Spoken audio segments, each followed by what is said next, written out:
में दिखा। मैंने स्वप्न में देखा कि मैं कुएं पर पानी लेने जा रही थी। एक हाथ में मेरी घघरी रखी हुई थी और एक तरफ मेरा लाला भी गोद में बैठा हुआ था। मैं कृष्ण के ध्यान में जा रही थी और कुएं में पानी निकालने के लिए मैंने उस घघरी को डाला,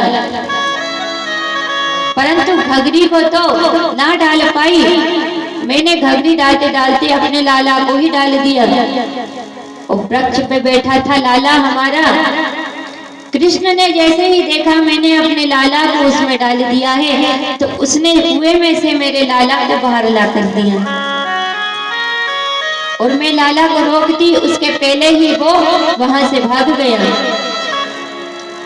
गोपियां स्वप्न में भी देखती हैं तो भगवान का दर्शन करती हैं।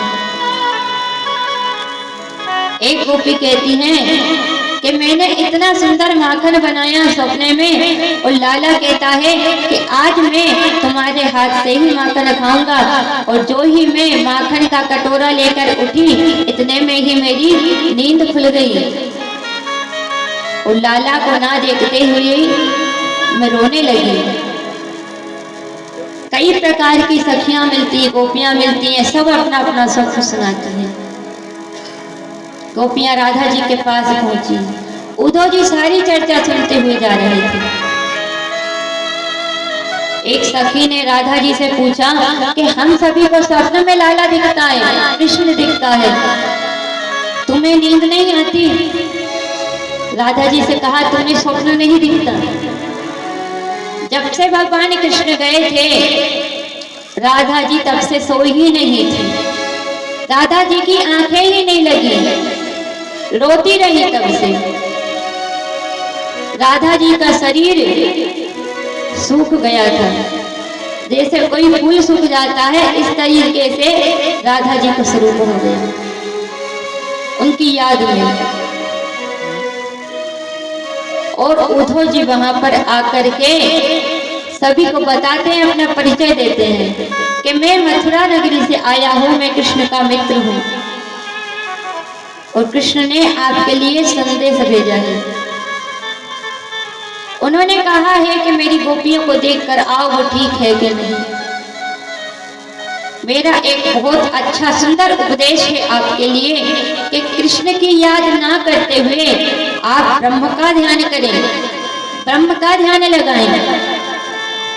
एक गोपी ने कहा कि उद्धव जी हम ज्ञान की बात नहीं जानते, हम ब्रज की गमार ग्वालिन हैं, हम ज्ञानवान की बात कहाँ जानते हैं? हम तो प्रेम नगर की बंजारिन हैं। ये जब तक साधन हम नहीं जानते, हम सिर्फ प्रेम का पाठ पढ़े हैं, हम तो गंवार हैं, हम सिर्फ हमारे लाला को जानते हैं।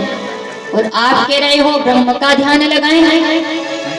अब दो दो मन हो तो लगाएं, हमारे पास तो एक ही मन है जो हमारा गोविंद लेके चला गया है। दूसरा मन लगाने के लिए हमारे पास मन नहीं है। और आप कहते हो ब्रह्म का ध्यान लगाएं, और जिस ब्रह्म की आप बात कर रहे हैं उस ब्रह्म को आपने देखा है क्या? उद्धव ने कहा वो तो निर्गुण निराकार है, उसका ध्यान किया जाता है। गोपियां कहती हैं आपने ज्ञान तो इकट्ठा कर लिया, परंतु जिन्हें आप ज्ञान के रूप से देख रहे हैं वही भगवान कृष्ण है, जिन्हें तुम मित्र मान रहे हो। जो भक्तों के कारण निर्गुण निराकार रहता है, जो सर्वत्र व्याप्त रहता है, ऐसा निर्गुण निराकार भक्तों के प्रेम के कारण सगुण साकार हो जाता है। भगवान ने मथुरा जाते समय जो अपनी बांसुरी थी वो राधा जी को दे दी थी, और राधा जी से कहा था तुम जब बांसुरी बजाओगी तब मैं वहां प्रकट हो जाऊंगा। और राधा जी ने जो प्रेम की बांसुरी बजाई थी वहां पर सभी गोपियों के बीच में भगवान वृंदावन बिहारी प्रकट हो गए। बोले वृंदावन धाम की जय हो। देखो हाथ उठाने से काम नहीं चलेगा। कथा आगे किस किस को सुनना है? जोर से जयकार के साथ बोले वृंदावन बिहारी लाल की जय हो। राधा जी ने बांसुरी बजाई, भगवान साक्षात वहां प्रकट होते हैं। उद्धव जी दर्शन करते हैं कि जिसे मैं अपना मित्र मानता हूँ, राधा जी की बांसुरी बजाते हैं। इनके प्रेम के कारण वो लाला यहाँ प्रकट हो गया, कृष्ण प्रकट हो गया। तो सत्य में जो निर्गुण निराकार है वो ज्ञान उनका बहुत सूक्ष्म रूप में छोटा हो गया और गोपियों के प्रेम के बड़े बड़े ढोल बन गए। उद्धव सुधव हो गयो सुन गोपियन को ज्ञान, और ज्ञान बजाए डुगडुगी, प्रेम बजाए ढोल। गोपियों और उद्धव के प्रेम को देखकर उद्धव जी महाराज भगवान के दर्शन किए और अपना ज्ञान सब छोड़ दिया। जहाँ प्रेम की बात ना हो, ये तो प्रेम की बात है। उद्धव बंदगी तेरे वश की नहीं। जहाँ दमदम पे होती है पूजा, सर झुकाने की फुर्सत नहीं है। ये तो सिर्फ प्रेम की बात है।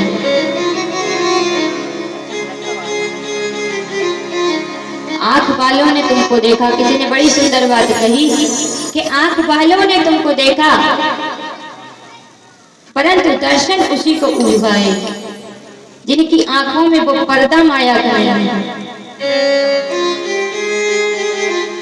प्रेम के कारण परमात्मा मिलता भी है और दिखता भी है।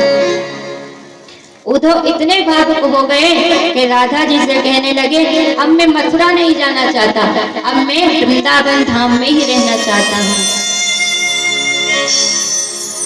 राधा जी से कहते हैं कि आप मुझे इस वृंदावन में ही रख लें।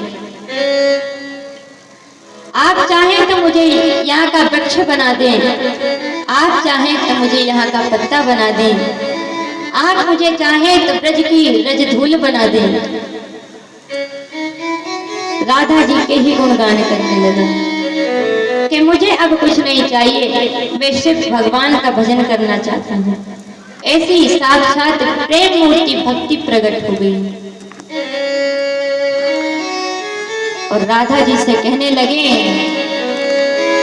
कि मोरी रंग दे चुनरिया श्याम रंग में, मोरी रंग दे चुनरिया श्याम रंग में, मोरी रंग दे चुनरिया श्याम रंग में, मोरी रंग दे चुनरिया श्याम रंग में, मोरी रंग दे चुनरिया श्याम रंग में, मोरी रंग दे चुनरिया श्याम रंग में।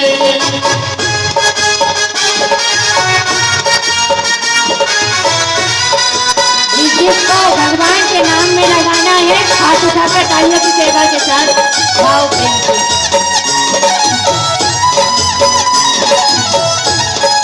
जय हो।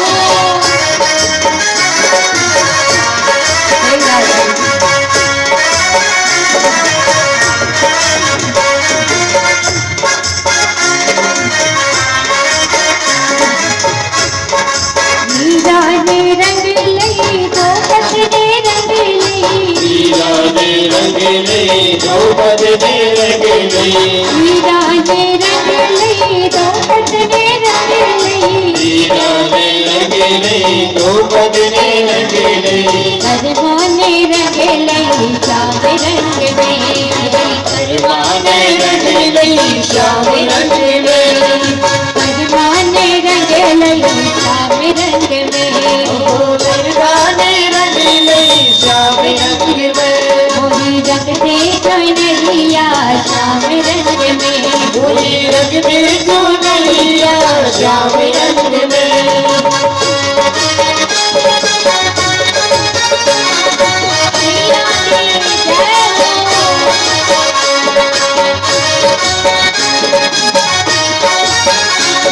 सभी तालियों की सेवा करते हुए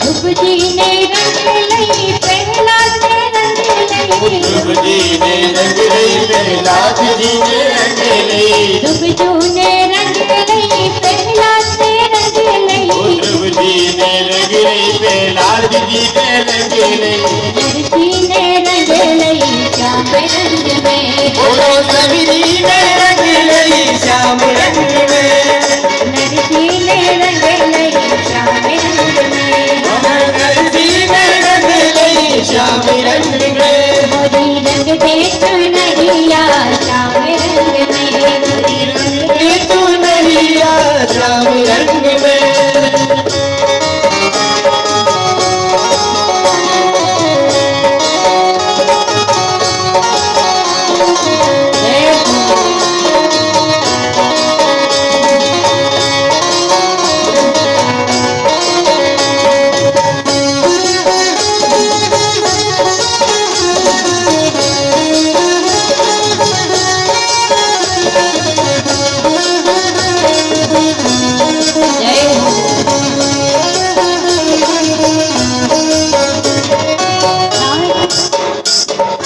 नारद ने रंग लई शिव जी ने रंग लई नारद ने रंग लई शिव जी ने रंग लई नारद ने रंग लई शिव जी ने रंग लई नारद ने रंग लई शिव जी ने रंग लई हनुमत ने रंग लई राम रंग में और हनुमत ने रंग लई श्याम रंग में हनुमत ने रंग लई राम रंग में ओ हनुमत ने रंग लई श्याम रंग में रंग दे सुनरिया श्याम रंग में गोरी रंग दे चुनरिया श्याम रंग में रंग दे सुनरिया श्याम रंग में ऐ गोरी रंग दे चुनरिया श्याम रंग में मोरी रंग दे सुनरिया श्याम रंग में ओ गोरी रंग दे चुनरिया श्याम रंग में मोरी रंग दे